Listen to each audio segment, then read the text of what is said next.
There are these things that are so dismaying. Abu Ghraib, where you had these, and you saw these congressmen and these senators getting so self-righteous about, look at these photos. There's a pyramid of naked Iraqis.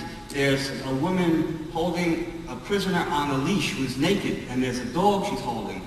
And there's a prisoner who had to put a pair of women's panties over his head. And the reason that these senators were so angry is because they have to pay extra for that.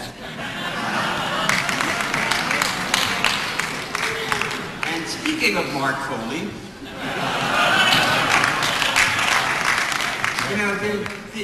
the truth is coming out and is cumulative.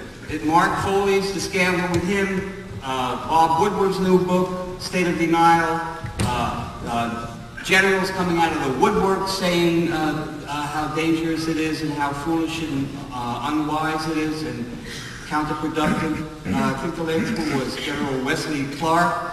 If you remember him, he came into the presidential race last time a little bit late.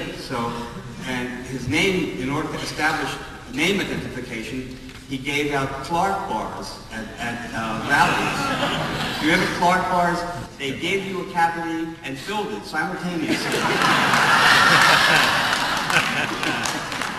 So now, in Washington, there are so many asses being covered, it looks like a Christo art project.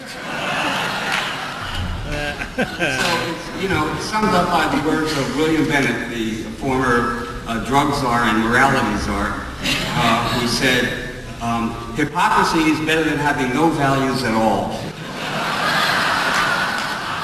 Words to live by.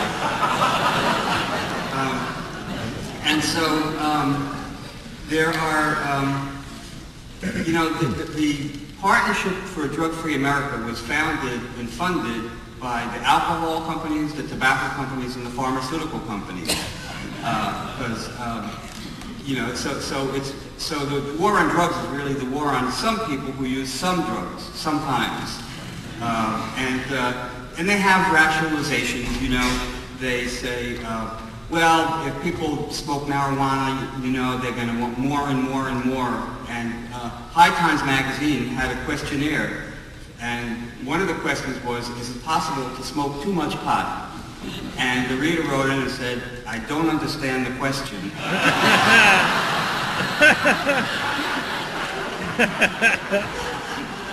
There was, I don't know if you've seen the U.S. versus John Lennon yet.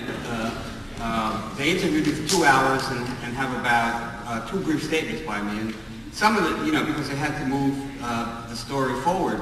But one of the things that I mentioned during the interview that when I did smoke a joint with John Lennon, he was holding it and not passing it.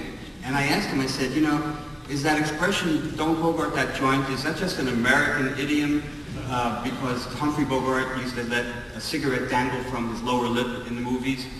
And Lennon said to me, oh no, in England, if you remind somebody to pass a joint, you lose your turn. I don't know if he was putting me on or not, but so meantime, we have, especially if you watch the network news, it's aimed at middle-aged and elderly people. And so they have all these prescription drugs, where it says, ask your doctor if this is right for you. And I save them up. I have about 15 questions for my doctor. I don't want to keep calling, so I ask. All of these prescription drugs that are legal have side effects that are worse than the things that they're supposed to cure. Lipitor for your cholesterol, I think it causes anal leakage. Prozac, which is supposed to take away your depression, except one of the side effects is that it gives you suicidal tendencies. Now, Viagra, I have no problem with erectile dysfunction. It's just that every time I get an erection, at my age, I think it's rigor mortis setting in. Sort of on the installment plan.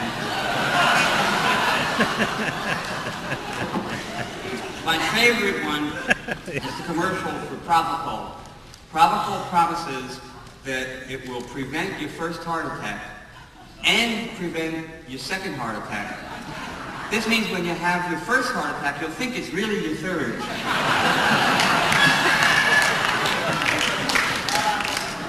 So when I say at my age, because I was 74 in April, and I wrote an article for, what, I get applause for surviving? It's only chronology.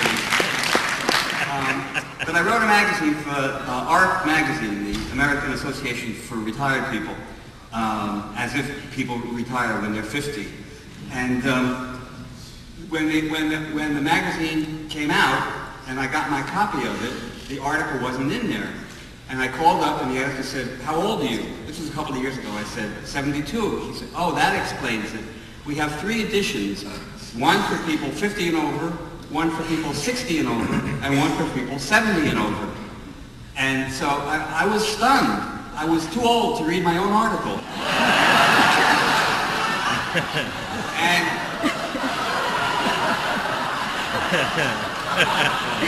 And I started out being too young to read stuff. So somewhere between too young and too old, something happened in my life.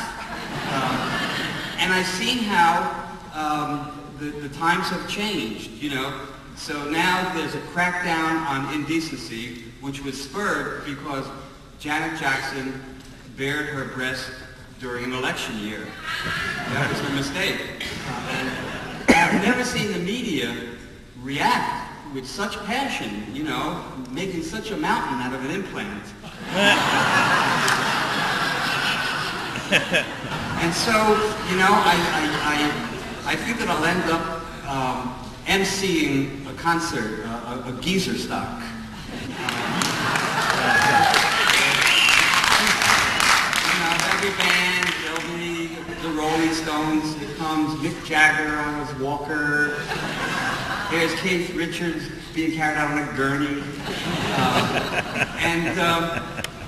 and yet, you know, it would be the same feeling, you know. Are you having fun? I can't hear you. No, I mean, I really can't hear you.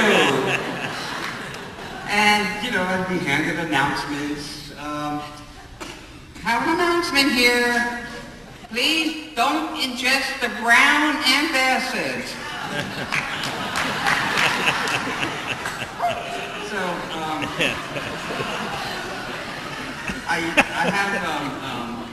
I had breakfast this morning with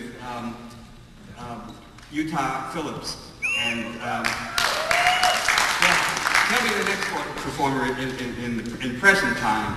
And I had saved a joke for him, which for months, which I'll share with you now, because it's the only Utah Mormon joke I've ever heard. This Mormon man went hiking in the beautiful Utah mountains.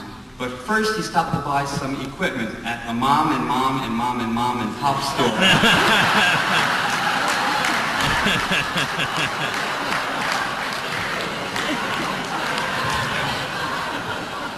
So, flying here, I noticed, you know, the men and women from the Homeland Security Department are dressed like maitre d's in a posh restaurant.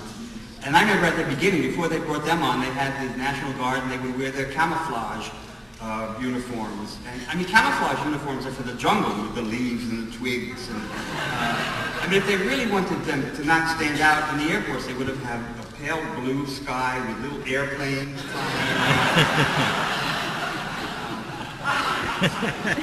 But, you know, meanwhile, the propaganda goes on, and there are people to do it. I'm not sure what Karen Hughes is up to now, but she was the one who had to teach Bush not to call the terrorists folks.